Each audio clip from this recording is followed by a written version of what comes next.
Mohawk. Compared to Mohawk, Cherokee is so stripped bare and simple it comes across as pidgin English. Could that simplicity be illusory? Are we misled by the fact that it is spoken so poorly now as a second language? Why is 2/3 of its vocabulary non-cognate, not sharing the same roots as Mohawk?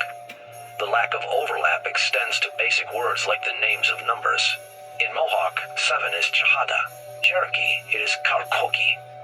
Could the original Cherokee, the Cherokee, have spoken a non-Indian language, and might it have been a form of Greek? According to our informant Brian Wilkes, before they relocated to the Smoky Mountains, the Cherokees lived for generations in the Ohio Valley. Here they quarreled with the Iroquois people, who had been their allies and fellow travelers in recent migrations. To resolve that conflict, it was decided it would be easier for the Cherokees to learn the local tongue Mohawk than for the Iroquois to switch to the difficult language the Cherokees spoke. Since that time, the Cherokees have spoken a form of Iroquoian.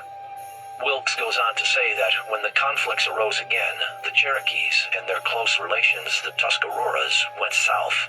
The Cherokees settling in the mountains and the Tuscaroras settling closer to the coast. After clashing with the English, the Tuscarora returned north in 1718, becoming the 6th nation of the Haudenosaunee, Iroquois Confederacy. The Cherokees were also invited to return, but history sent them in a different direction. Some say the old language was similar to Hopi. Wilkes adds, and that the Cherokees who went east after forking off from the main group in Arkansas are the Bahana, or elder white brother of Hopi prophecy. Others say the discarded language is Mayan, and the Cherokee are the Chan, the snake people, boat builders, who went north, according to Maya elders.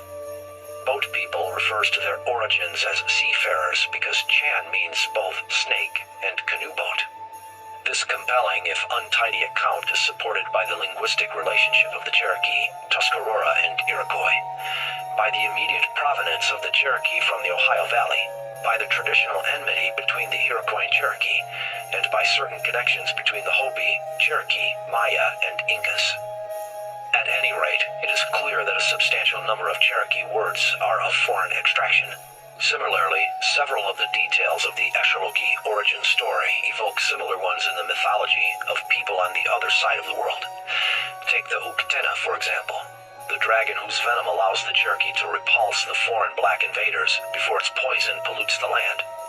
This word makes perfect sense in the Greek language. It cannot be analyzed into Cherokee elements, a failing which suggests foreign roots. It probably derives from u, not, and katenes, slain. The literal meaning is unslayable one. Significant hints about the solution of the Cherokee enigma, as Cyclone Kavi called it, come from Cyrene. After long study, I'm persuaded that the wanderers described in the vision of Enochi most likely originated in this important Doric-speaking colony of Sparta, modern Shahat in Libya. Spartans were transplanted there en masse following their defeat in the Peloponnesian War of 431 to 405 BCE. Cyrene had been founded by Dorian Greeks from the island of Thera, modern-day Santorini, near Crete, and owed its first cultural influences to the Minoans, who ruled Thera until the devastating volcanic eruption of 1650 to 1500 BCE. Cyrene and the surrounding area flourished for nearly 1,000 years, first as a kingdom, briefly as a republic, then as a city-state, or polis, within a domain of Carthage. Under the Ptolemies, it was an allied client state of Egypt. Its port of Apollonia was second only to Alexandria, the Ptolemaic capital. Finally, it became the Roman province of Cyrenaica. The Romans reunited it with Crete, bringing its history full circle. Importantly, Cyrene was the chief cult city of Apollo. Apollo's temple there was the most famous shrine of the sun god in the ancient world.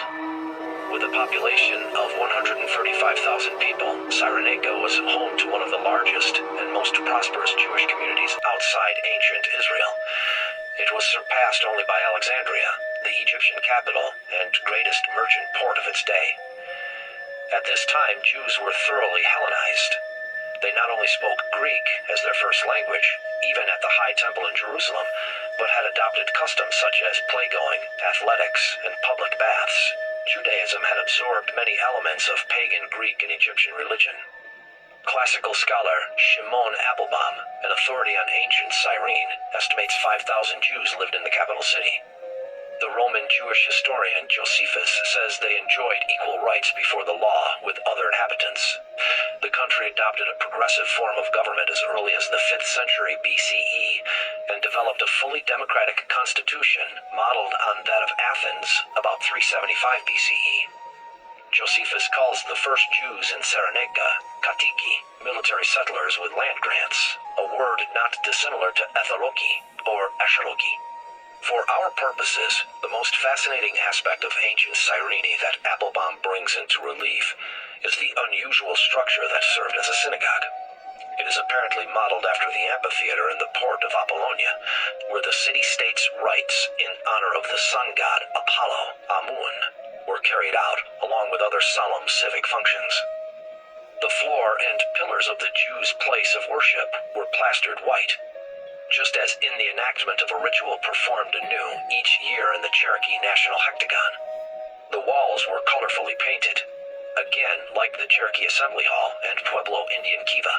The architecture, with its drum-like roof and seating arrangement about a hypo-style, exactly duplicates the Cherokee layout. But if the original language of the Kitua priests was Doric Greek, as spoken in ancient Cyrene, what could be the historical link between Greeks, Jews, Libyans, and Egyptians of that fabled cosmopolitan city-state and today's Cherokee of the Ozarks and Appalachians? How did they get from there to here? In the next chapter, we suggest a motive and a way.